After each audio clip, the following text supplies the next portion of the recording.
"Oh well, that's good then," my grandmother said, but I couldn't really understand the meaning of her words. After taking my talented brother with them, my parents left this house because I'm stupid. I was the only one left behind. Now everyone's gone, and I'm lonely and all alone. Was I abandoned by my mom and dad? Yet my grandmother raised me with deep affection, delicious food, and warm smiles.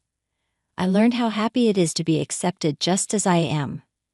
Then, after living freely for over 20 years, my parents appeared before me. They came back after seeing me, now an accomplished researcher in the media. They didn't hide their desires, approaching me with an ugly smile. I felt a boiling anger inside, witnessing their actions. I felt a boiling anger inside seeing them in such a desperate situation due to their own actions. The sight of them with their vile smiles, uttering words of fake praise like, "You're amazing," or frantically spitting while screaming, "A daughter has a duty to help her parents," was so repulsive that it was hard to put my feelings into words. I felt an intense boiling sensation inside me while my mind seemed to become sharper. These people haven't changed at all. They believe only their values are correct, using them to justify excluding others and rationalizing any kind of tyranny without a thought for the people they hurt. Don't make me laugh, come to me now just because you need something. So I won't hold back anymore. I've already been walking my own path in life. I can't think of people who neglected me my whole life as family. I have no attachment to them. The time had come to tell my parents what I had always wanted to say. I renounce all inheritance and declare estrangement. I'm Jessica, a 29-year-old researcher. Ever since I was young, I loved playing outside, running around in mud puddles and sandpits until I was covered in dirt. When my science teacher talked about microorganisms, the idea of something invisible yet present fascinated me. Though invisible to the naked eye, each looked completely different under a microscope. I wanted to see things I'd never seen before, so I asked for a picture book from the bookstore, but it wasn't enough. We didn't have a microscope at home, and I couldn't always use one at school. Seeing my disappointment, my teacher taught me about the work of microorganisms. For example, they eat fallen leaves and live in mud. Since leaves and mud were easy to find, I ended up getting muddy while playing outside as I searched for the results of microorganisms' activity. "Jessica, why do you always dirty your clothes? How many times do I have to tell you?" My mother would scold me every time I came home with dirty clothes. But I'd forget when I was playing, especially since my mother wanted me to engage in more traditionally feminine activities. She would say, "You're a girl, so wear a dress. Playing outside isn't something girls should do." Because I preferred the exact opposite kind of play, I often got scolded by her. My tendency to get absorbed in things to the point of ignoring everything else was a problem at school too. During home visits, my teacher would comment, "Jessica often has trouble concentrating in class and can be found daydreaming. She gets easily distracted by things and tends to lose focus." My mother would smile awkwardly, apologize, and gently tell me, "Let's study hard." But as soon as the teacher left, she'd pull my arm and yell at me in a shrill voice. But I just found classes boring. The classes were often hard to follow, with teachers just rattling off content as they pleased. So just listening would get boring. Then my mind would wander to more interesting things. That's how it felt. That's why my test scores were always hit or miss. I'd score near perfect on some and then end up in the 20s on others. My inconsistency meant my report card was a mixed bag. The teachers at school would say, "It's way better to have interests, even if it means varying effort, than to have none at all." But having even one subject below average was unforgivable to my parents. They'd throw my report card aside with disgust, saying, "A fool has no place in this house." My parents were always boasting about their own excellence. My mom, a teacher at a competitive high school, took pride in having attended a university with high academic standards. She believed that good grades and getting into a top university were necessary for a great life. I noticed that people around her were somewhat put off by her rigid values, but my mom either didn't realize it or didn't care. Even if she was told, "In today's world, it's an educational society where you graduated from matters a lot. Anyone who doesn't get that is just a sore loser." It would have been better if she just looked down on others, but she was aggressive towards anyone with a differing opinion, so it was best to avoid conflict. My dad was similar. He graduated from medical school and became a medical researcher, often talking about his work at the university hospital and writing papers. He firmly believed academic background defined a person's worth, often demeaning patients and faculty from other departments based on their alma maters. So to them, my situation was embarrassingly unacceptable. Unfortunately, I had a brother who was the exact opposite of me. He was the perfect child my parents wanted, obeying them and excelling in school. He got luxurious nutrition-focused meals and high-quality clothes. I was the opposite. My meals were leftovers from what my brother and parents had. My clothes were either too small or hand-me-downs from my brother. Once I started prioritizing outdoor play over house play, the frequency of getting new clothes dropped significantly. My brother and I were treated differently based on our parents' values, but I still loved my brother and he was kind to me. My brother, burdened with a ton of workbooks from our parents, was always at his study desk. But he helped me with my homework and even shared his snacks with me, knowing I didn't get any. We both understood without saying it that it wasn't wise to go against our parents. The worst came when I was 9. My parents, busy with their work and my brother's education, gradually treated me as if I were invisible. "Fend for yourself," my parents said, and they stopped preparing my meals. While my parents and brother were eating, I was locked in my room under the pretext of doing homework. I was allowed out when my brother went to take a bath, and then I would eat whatever I could find in the refrigerator. For clothes, I wore whatever was clean and available. However, my muddy clothes were often rejected even from the laundry and left on the floor conspicuously. A tablet was placed showing a video on how to use the washing machine, and I learned how to do my laundry by watching them. I remember feeling relieved that nobody commented. When I managed it myself, there were days when I didn't see my parents at all. They were always busy with work, and on their days off, they focused on my brother. Even if we crossed paths inside the house, there was no eye contact, no response to my attempts at conversation. So I gradually stopped trying to talk, and my parents continued to ignore my existence even more.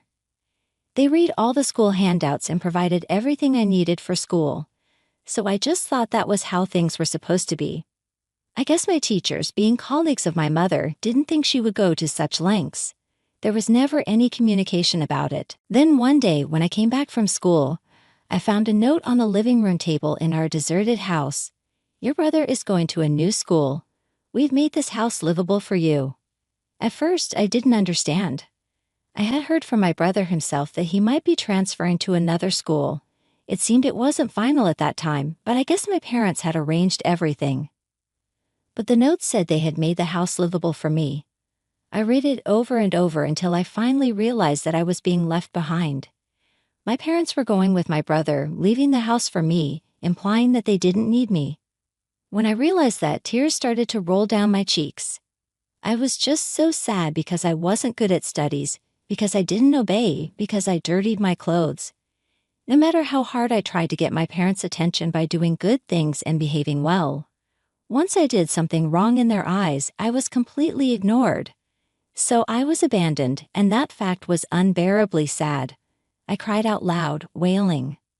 As it got dark outside and I grew tired of crying, I started to think again. It's impossible for a 9-year-old child to live alone. Even if I had a house, what about food? Without money, I couldn't do anything, and I didn't want to be alone. Then I remembered when I was little, I used to visit my grandparents often. They were my mother's parents, and I often stayed at their house. My grandmother worked as a caretaker at a foster home a short drive away, and I have memories of going there with her. There were many kids my age, and I'm sure we played together. I think it was the year before last, my grandfather passed away, and my grandmother started living alone in that big house. At that time, my mother and grandmother had some kind of falling out, and I stopped going to my grandparents' house or seeing my grandmother. My grandmother was alone too. With that thought, I desperately searched for my grandmother's contact information. All I remembered was my mother's maiden name, my grandmother's last name. Relying on just that, I searched desperately all over the house and finally found it in an old handwritten contact book under the landline phone. My grandmother's last name and phone number. I had never made a phone call myself before, but it was like clutching at straws. I pushed the numbers on the contact book, but realized I needed to lift the receiver for it to work. After doing it 3 times, I picked up the receiver, pressed it to my ear, and dialed the number. I heard the ringing tone, and after a few rings, the line clicked, cutting off the sound. "Yes, hello, Grandma, it's Jessica." She immediately recognized it was me, and right there on the phone, I managed to explain the situation I was in. Then Grandma said, "I'll come right away," and hung up. Soon after, she came to pick me up in her car. When she saw me as I opened the front door to greet her, she seemed to catch her breath. She must have been shocked by my shabby appearance, but I was too filled with relief to care. There she was, the kind grandmother I remembered, right in front of me. I was so happy. I just threw myself into her arms. "Your beautiful hair and your clothes," as she hugged me tightly, Grandma said, stroking my hair. Her touch was so gentle, it made me even happier. "Come on, grab what you need, and let's go to my place," Grandma said, patting my back. She was taking me to live with her. "Yeah, Mom and Dad, they're not coming back, are they?" I hesitated for a moment, feeling as if leaving this house would truly sever my ties with my family. Even though I had just cried so much about being abandoned, but still there was a part of me that was clinging to hope. "I'm just a silly girl they didn't want." "Well, isn't that good?" Grandma said. I didn't understand what she meant by that and looked up at her. "You're free now, Jessica. You're free. What do you want to eat? I'll make it. What do you want? What do you want to do? Free. Of course, we'll have some basic rules, since we'll be living together, just to make sure neither of us feels bad or has a hard time, okay? Yeah, apart from that, you're free. Do lots of things you like, have fun. That's what you can do now." Her words warmed something inside me. Being free to have fun, I wasn't quite sure what that life would be like, but an exciting expectation was growing inside me. Afterward, I moved in with my grandma and transferred to a new school. It was a peaceful rural area where Grandma lived, and the school was small with few students. Maybe because of that, being a new student was a novelty, and everyone was kind to me. The teachers paid close attention to each student, and I no longer got scolded like before. "Jessica, you have things you like. That's great. Research the things you're interested in. There should be books in the library, but remember, balance is important. Pay attention in class, finish your homework, then you can do lots of things you like." Everyone accepted me. They helped me when I didn't understand something. They didn't deny who I was. I think before I was never really seen for who I am, but now they just naturally accepted me as I am. So I started to smile a lot more, and near Grandma's house, it was like a treasure trove for me. It was a place where ancient fossils and buried forests had been discovered, and although no major excavation work was being done now, remnants must still be there. Above all, I wondered what kind of microorganisms had lived and worked in that land. What kind of effects did they have? What were the layers of the earth like? Did different things live in each layer? There was so much I wanted to know. Every day I got covered in mud, running around, exploring everywhere. Once, while digging out of curiosity, I found something like a fossil and was thrilled. Every day was exciting, full of discoveries, and fulfilling. I naturally came to think that this was something I wanted to continue doing for a long time. 20 years have passed since my parents left me behind. Now, at 29, I'm working in a research job specializing in biology, raised by my grandmother.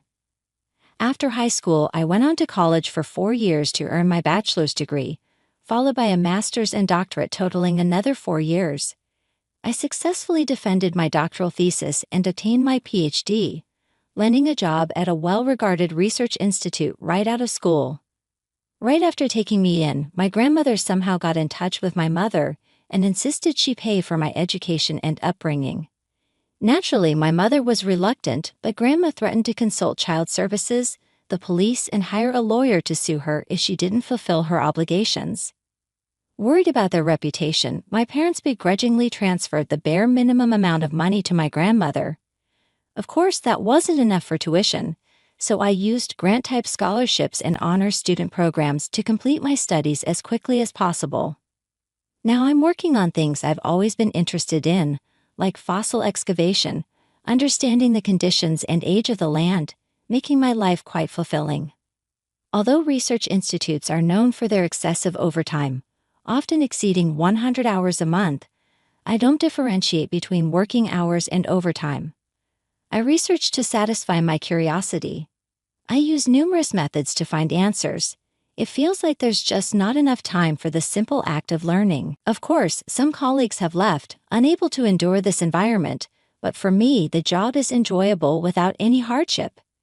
Being nicknamed a physical and mental powerhouse at work is something I take as a compliment. Having been denied the chance to do what I wanted and my feelings negated in the past, I relish the opportunity to delve into my interest and make new discoveries in this job. Since childhood, I've been intensely interested in one thing, which often became a target of criticism from adults. But now I can use this trait effectively in my work. My grandmother helped me learn how to manage this trait, turning it into a strength that I could use as my weapon. As a result, I understood how to study efficiently, improving my grades. I did well in my entrance exams and could fully utilize this trait in my research. I organize and prioritize multiple tasks in my head, completing them one by one. The sensation of my brain nearly boiling over as I scrutinize information and find answers brings an indescribable pleasure. This job is indeed suited for me. Recently, I received an award from a prestigious society for discovering and elucidating the unique functions of a rare microorganism found in the sand samples I analyzed during an overseas fossil excavation. It all started with my curiosity about why this microorganism was present in that particular stratum. As I unraveled the mystery through research, I learned about its critical role in evolution, prompting me to quickly write and submit a paper. This discovery kept me abroad longer than expected, and I got tied up in non-research-related meetings and media interviews, consuming extra time. But I managed to return to the States. Just when I thought I could return to the Institute to continue my other research, I was ordered by the director to take a few days off as a reward, delaying my plans. Since these opportunities are rare and there's not much else to do, I decided to visit my grandmother. So I headed straight to her place from the airport. "You've been busy again, haven't you?" "Not really, it's more that the non-work stuff is bothersome." "Ah, I saw you on TV, that party. You were wearing such a lovely dress."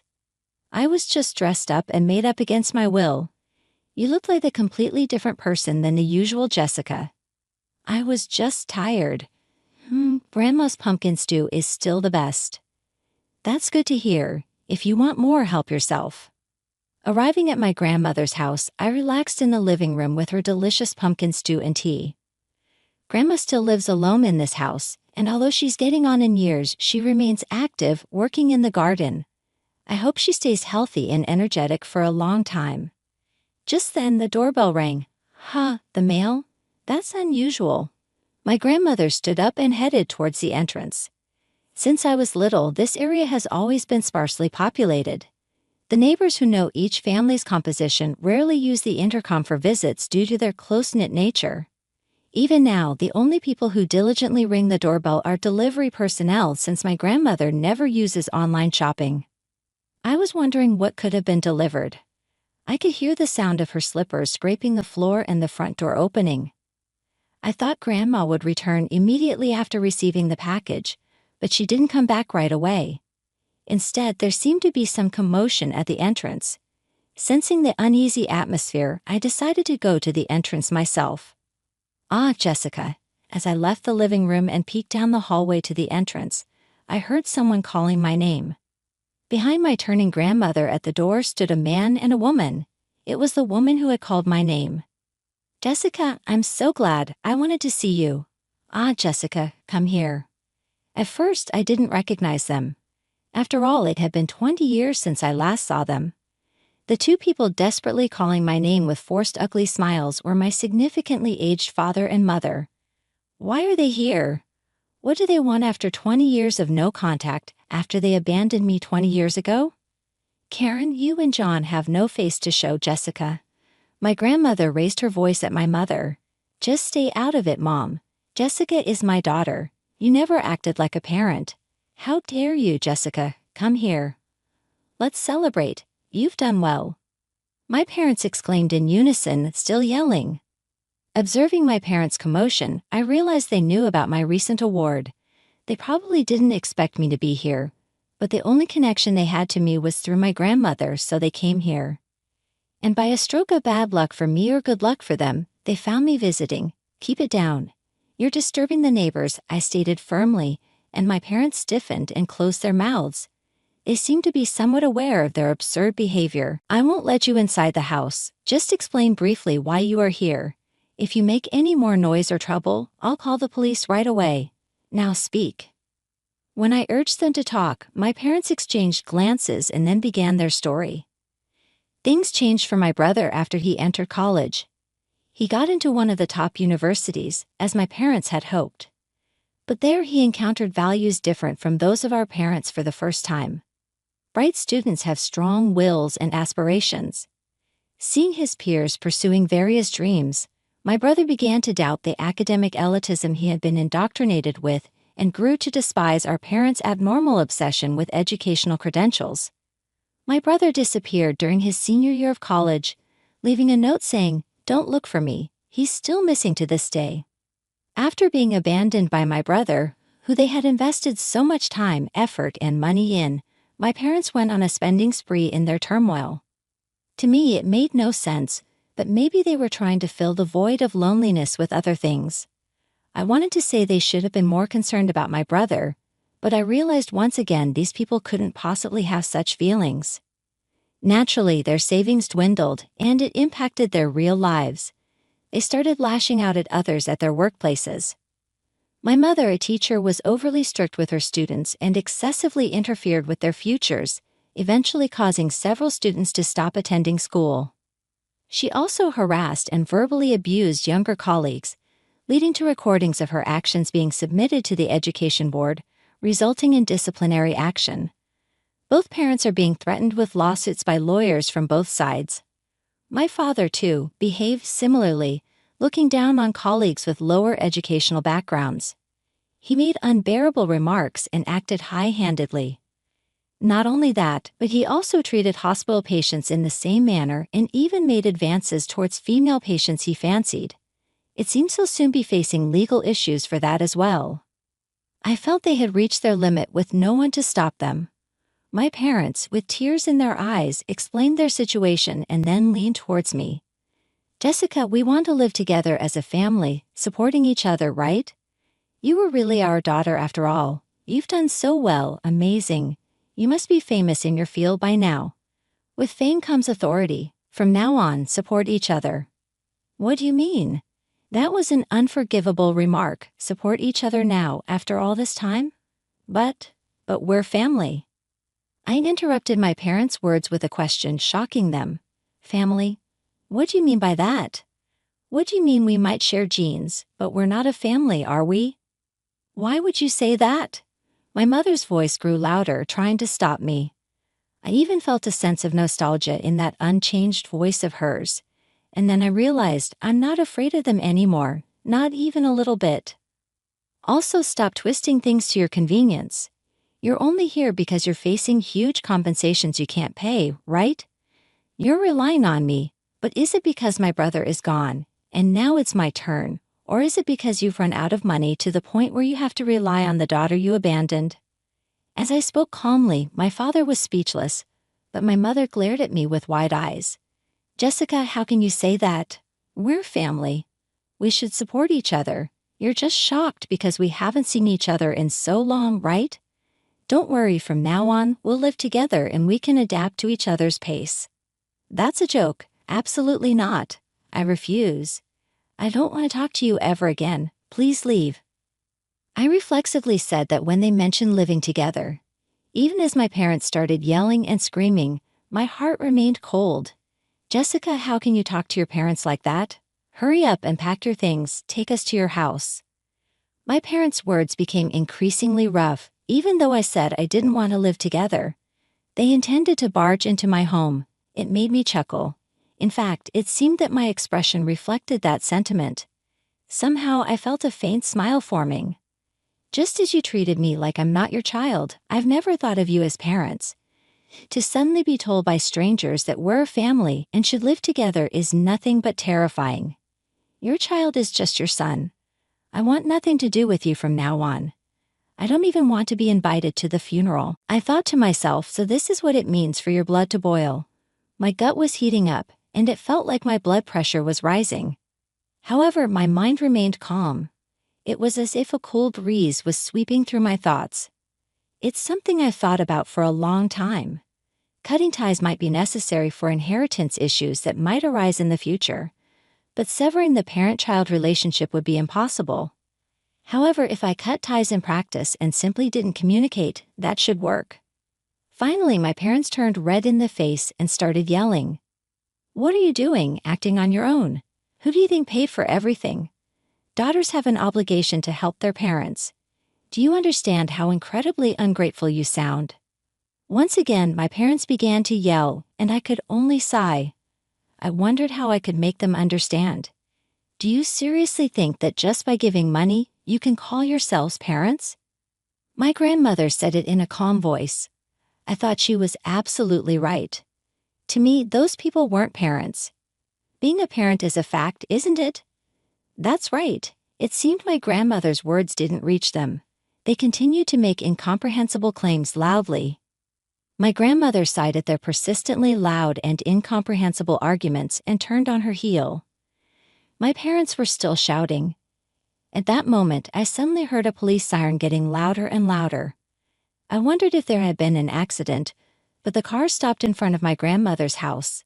Police officers got out of the car, and there was a crowd of people around the patrol car. Even in this rural area, if a loud argument like this happened, the neighbors would notice it quickly. It seemed they had called the police, thinking it was a major incident. Despite being in the countryside, my parents seemed greatly flustered by the appearance of the police. They put on unnaturally friendly smiles and stammered in their responses. When I explained to the police that my parents left with only my older brother and today, for the first time in 20 years, they said they want to live together, the people around us started to murmur. My parents glared at me, but their response seemed to make the situation more believable. The police officers kept my parents away, and in the meantime, we closed the front door and locked all the doors. As expected, my parents didn't come to the house afterward. I heard from the neighbors that my seemingly nice parents had a conversation with the police for a while, and then they left as if nothing had happened. After that, several days passed, but there was no sign of my parents. It seems that even the neighbors are keeping an eye out, but it seems that the two of them haven't come near this area. Could it be that they just came to visit me as a last resort? I had to return home before the vacation ended, and I had relaxed a little when a visitor came to my grandmother's house again. "Hey, long time no see, Jessica." "Big brother." A man with a sun-kissed tan and long hair casually tied up stood there. I realized it at his mouth when he called my name and smiled. Standing at the entrance was my brother, who had gone missing just a while ago and hadn't been heard from for several years. I brought my brother into the living room and listened to the details. While interacting with various people in college, my brother became aware of our parents' abnormality and had been patiently waiting for an opportunity to escape from that house. While working part-time, he had accumulated enough funds, and when the time was right, he left the country. His goal was to see various people in various parts of the world. While traveling around the world, he worked locally, and he said he took many photos. When he posted those photos on social media, a publishing company contacted him, asking if he wanted to open a photography shop. He accepted the offer, in exchange for them providing him with photography jobs. That's why he had returned to the States after several years. "When I was in Rome, I happened to see you on the news, Jessica." "Oh, from when I won the award?" "Yeah, that's right. You mentioned Grandma in the interview, didn't you?" "I came back to the States because I wanted to see Grandma, but I also wanted to meet you, Jessica. So I asked Grandma for your whereabouts. It worked out perfectly." My brother laughed cheerfully, but then he straightened up and looked at me seriously. "Jessica, I'm really sorry for everything up until now." "Huh? Why are you saying this all of a sudden?" "It's not sudden. I've been wanting to apologize to you every time I saw you." My brother wasn't smiling at all.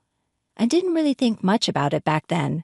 When we were living together in that house, we didn't have meals together, and on holidays, I was the only one our parents would take out. Even though there was an obvious difference in the clothes we wore, I didn't find it strange. I was just focused on my studies, and during that time, I thought we were just normal siblings who played together. He said, furrowing his brows and clenching his hands on his knees, shaking his head. When I mentioned having a sister to the people in my college seminar, sharing stories from our past, they were all shocked. That's when I finally realized that you had every reason to resent me. I should have gone to apologize immediately after leaving home. I shouldn't have procrastinated until a time like this. I'm sorry for living carefree while you were going through a tough life. He lowered his gaze. I really should have gone to apologize as soon as I left home, but I'm sorry I put it off until now. I'm sorry that I thought it was normal for you to live a normal life when you were going through such a hard time. His heartfelt apology made me consider resenting my brother for the first time. However, I couldn't summon any negative feelings towards him. I didn't harbor thoughts like, why only me? Or why just my brother? At that time, I was preoccupied with our parents to the point where those thoughts rarely crossed my mind. I'm not angry, and I don't resent you. Back then, you were the only one who really talked to me, I said, and my brother's face contorted in a pained expression upon hearing these words. As tears welled up in my brother's eyes, our grandmother approached with mittened hands, holding a plate. Would you both like to have some candied sweet potatoes? It was my grandmother's homemade candied sweet potatoes, made from the ones she had harvested from her garden and prepared since yesterday. Knowing this, I couldn't help but smile at my grandmother's deliberate attempt to recreate the atmosphere of the past, as if we had returned to those days. Wow, this brings back memories. I really want to eat some. Yeah, Grandma's candied sweet potatoes are delicious, aren't they? I loved them when I was a kid. I know. Please have as much as you want. Let's enjoy them together. Sitting across from each other at the table for the first time in a long time, we both indulged in the same dish. Just that simple act brought tears to our eyes. Despite the slightly salty taste, it was a precious moment. Afterward, I learned that our parents had to bear a significant amount of compensation and had further scandals that made headlines, ultimately losing their jobs. Currently, they seem to be living a modest life, working alongside people they once looked down upon due to their lower educational backgrounds. They had to humble themselves before younger supervisors with only high school diplomas. It must have been a humiliating experience, but I believed it was a necessary lesson for them. My brother and I, who had been separated for 20 years, began to frequently communicate, share meals, and visit our grandmother's house together. I was truly happy to spend time with my brother as a family, grateful for the moments we shared with our grandmother. My brother and I felt content in both my personal and public life.